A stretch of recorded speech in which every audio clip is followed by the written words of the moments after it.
وسلام علی عبادہ الذین اصطفی اما بعد۔ میرے بھائیو دوستو، ایک آسان عمل حدیث سے بھی ہے، اکابر سے بھی منقول ہے، اسلاف کی زندگی میں بھی وہ پڑھا جاتا ہے۔ کیا عمل ہے وہ؟ عمل حضرت حسان بن عطیہ فرماتے ہیں، ایک مجلس میں ایک مذاکرہ ہوا جس میں حضرت مکحول رحمۃ اللہ علیہ بھی تشریف فرماتے ہیں، حضرت ابن ابی زکریا رحمہ اللہ بھی موجود تھے، جس میں بیان کیا ہوا؟ جیوانی ہوا۔ بیان یہ ہوا، کیا بیان ہوا؟ جب کوئی بندہ گناہ کرتا ہے تو 3 پہر تک استغفار کر لے تو گناہ، استغفار 3 پہر تک نہ کرے تو گناہ لکھا جاتا ہے، اور اگر 3 پہر تک استغفار کر لے، کہہ دے اللہ مجھے معاف کر دے، میں توبہ کرتا ہوں، میں پشیمان ہوں، میں شرمندہ ہوں، اللہ اس گناہ کو ختم کر دیتا ہے 3 پہر۔ کتنی بڑی فضیلت کی بات ہے، کتنی سعادت ہے کہ فوری طور پر کوئی بندہ گناہ کرے فرشتے کو لکھنے نہیں دیا جاتا۔ انتظار کرو کہ شاید میرا بندہ توبہ کر لے، انتظار کرو شاید میرا بندہ استغفار کر لے، انتظار کرو شاید میرا بندہ پشیمان ہو جائے، شرمندہ ہو جائے، 3 پہر تک۔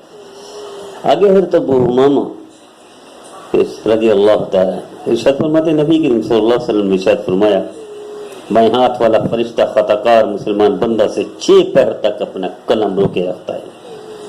حضرت مقبول حضرت ابن ابی زکریا رحمۃ اللہ فرماتے 3 پہر تک فرشتے کو لکھنے نہیں دیا جاتا گناہ جب کرے انسان، کتنا بڑا گناہ کرے، چھوٹا یا بڑا، کبیرہ یا صغیرہ، 3 پہر تک حضرت مقبول رحمۃ اللہ فرماتے۔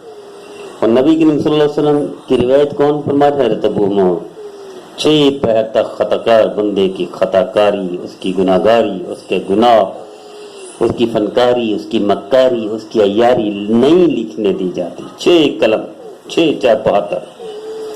پھر آگے فرمایا، اگر وہ اپنے گناہ پر شرمندہ ہو جائے تو اللہ تعالیٰ اس کا استغفار قبول کر لیتے ہیں۔ اللہ اکبر، اور اس کا گناہ مٹا دیا جاتا ہے،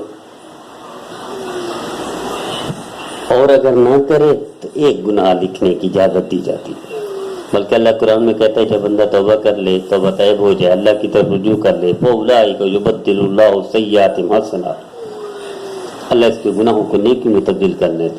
تو میرا عزیزو، آئیے 3 پہر وہ اکابر سے ہے، 3 پہر تک نہیں لکھنے دیا جاتا گناہ، 6 پہر تک حضرت ابو امامہ رضی اللہ عنہ راوی ہیں، نبی کریم صلی اللہ علیہ وسلم پر 6 پہر تک فرشتے کو نہیں لکھنے دیا جاتا۔ اتنا تو حیا کریں ہم میرے عزیزو، اللہ اتنا ڈھیل دیتا ہے، اتنا مہلت دیتا ہے۔ یہاں تک کہ میں نے کتاب میں پڑھا، بہت عرصہ ہوا روایت کو، کہ اللہ کئی دن تک اجازت نہیں دیتے۔ کیسے؟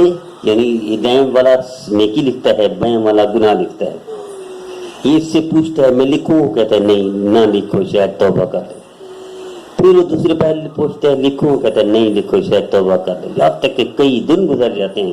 ایک روایت میں نے پڑھا کہ اس وقت تک اس کو لکھنے کی اجازت یہ دے دیتا ہے، چونکہ امیر ہے، مامور ہے، گناہ نہیں لکھنے دیتا ہے اس کو، یہ امیر، جب تک بندہ دوسرے کو بتا دیتا ہے، گواہ بنا دیتا ہے، اپنی گواہی خود اپنے اوپر لازم کر لیتا ہے، پھر دائیں نیکی والا فرشتہ اس کو کہتا ہے چونکہ مامور ہے، بڑا یہ چھوٹا ہے، کہتا ہے لکھ لو۔ اب اس نے خود گواہ مقرر کر دیا، اس نے خود اپنے گناہ بتا دیا، اب تو لکھنا پڑے گا، وہ 9 سال تک لکھنے نہیں دیتے۔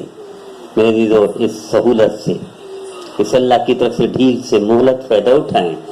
جب بھی گناہ ہو جائے، 2 گھنٹے، 4 گھنٹے، 5 گھنٹے، 6 گھنٹے، 7 گھنٹے، 8 گھنٹے، 1 دن، آخر 2 دن، 3 دن تک گزر جائے، پھر بھی توبہ کر دیا کریں اور کہہ دیا کریں اللہ میں نے کل جو گناہ کیا تھا، میں نے جھوٹ بولا تھا، کل غیبت کی تھی، کل کسی کی برائی کی تھی، کل کسی کے دل میں نفرت آئی تھی، اللہ کل کسی کو گالی دے بیٹھا تھا، کل کسی سے تلخ کلامی کی تھی، اللہ مجھے معاف کر دے، میں توبہ کرتا ہوں، آئندہ نہیں کروں گا، اللہ معاف کر دیتے ہیں۔